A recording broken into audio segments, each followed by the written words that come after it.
My aunt was a lady of large frame, strong mind, and great resolution. She was what might be termed a very manly woman. My uncle was a thin, puny little man, very meek and acquiescent, and no match for my aunt. It was observed that he dwindled and dwindled gradually away from the day of his marriage. His wife's powerful mind was too much for him.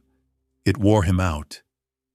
My aunt, however, took all possible care of him, had half the doctors in town to prescribe for him, made him take all their prescriptions, and dosed him with physics enough to cure a whole hospital. All was in vain. My uncle grew worse and worse the more dosing and nursing he underwent, until in the end he added another to the long list of matrimonial victims who have been killed with kindness.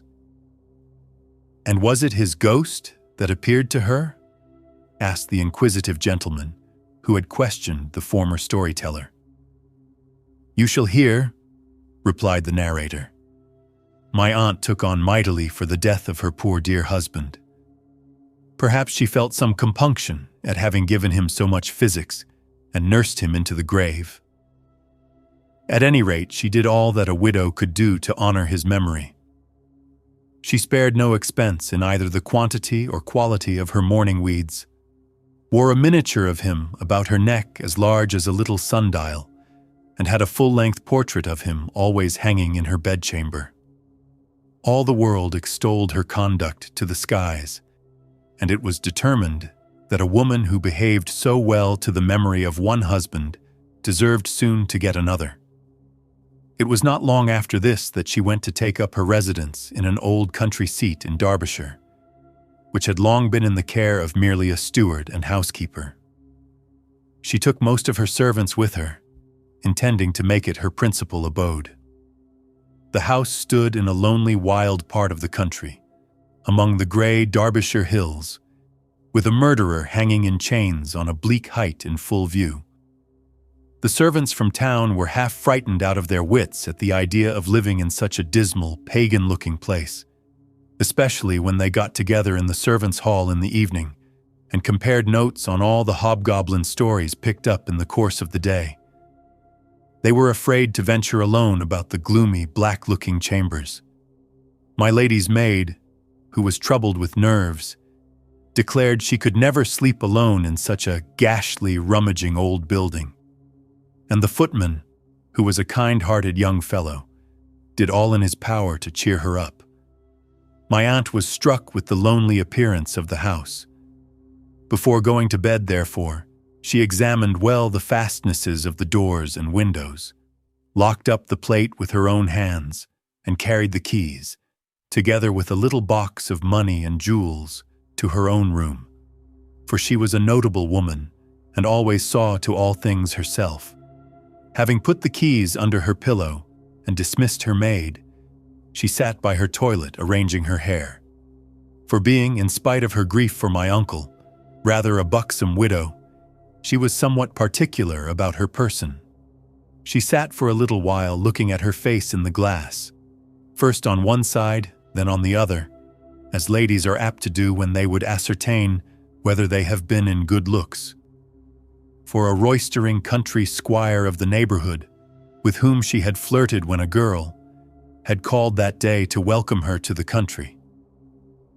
All of a sudden she thought she heard something move behind her. She looked hastily round, but there was nothing to be seen. Nothing but the grimly painted portrait of her poor dear man hanging against the wall. She gave a heavy sigh to his memory, as she was accustomed to do whenever she spoke of him in company, and then went on adjusting her nightdress and thinking of the squire. Her sigh was re-echoed, or answered by a long-drawn breath.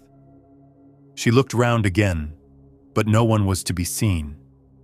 She ascribed these sounds to the wind oozing through the rat-holes of the old mansion, and proceeded leisurely to put her hair in papers, when, all at once, she thought she perceived one of the eyes of the portrait move.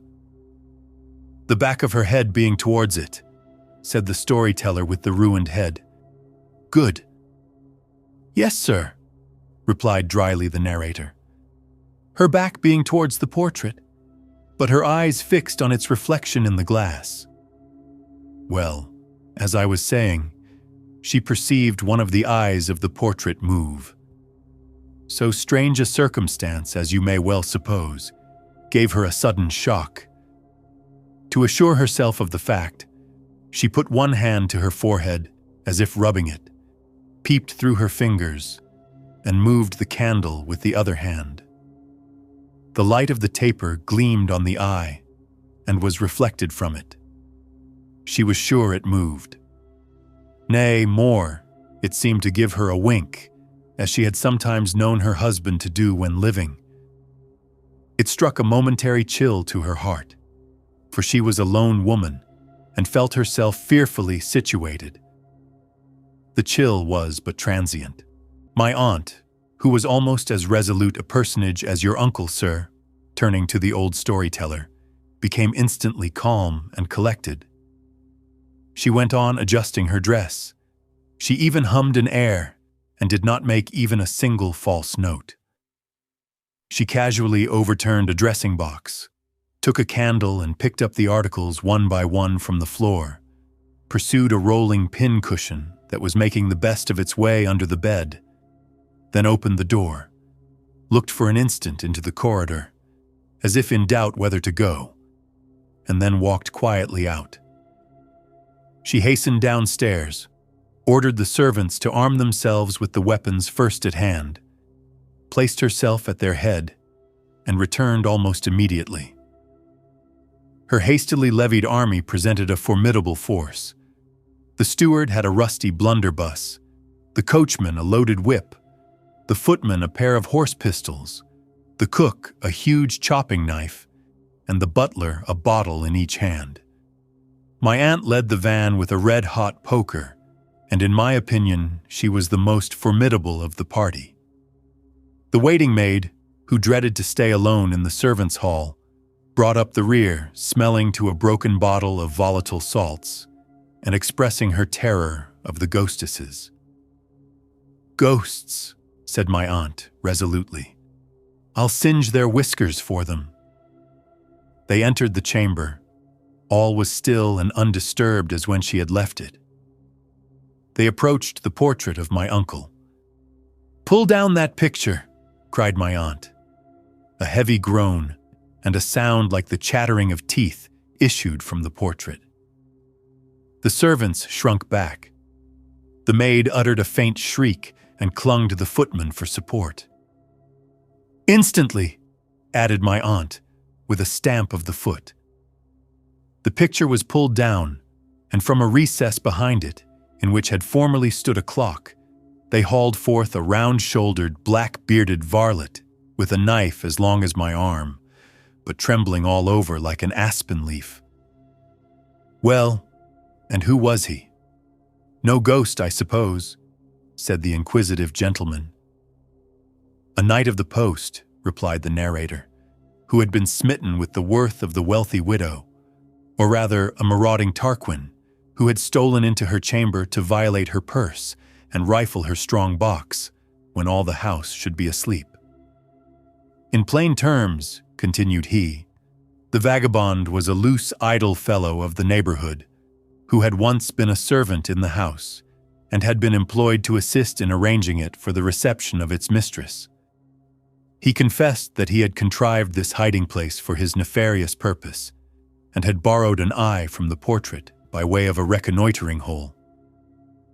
"And what did they do with him? Did they hang him?" resumed the questioner.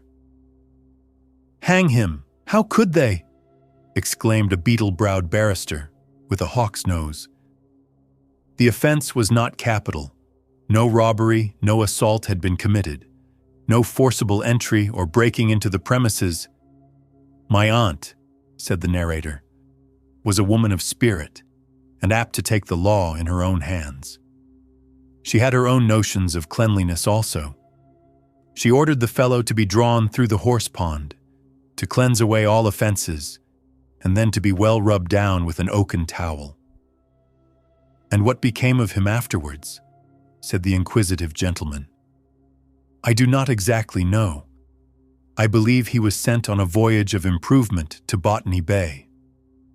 And your aunt, said the inquisitive gentleman. I'll warrant she took care to make her maid sleep in the room with her after that. No, sir, she did better. She gave her hand shortly after to the roistering squire, for she used to observe that it was a dismal thing for a woman to sleep alone in the country. She was right, observed the inquisitive gentleman, nodding sagaciously.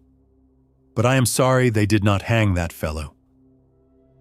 It was agreed on all hands that the last narrator had brought his tale to the most satisfactory conclusion, though a country clergyman present regretted that the uncle and aunt, who figured in the different stories, had not been married together.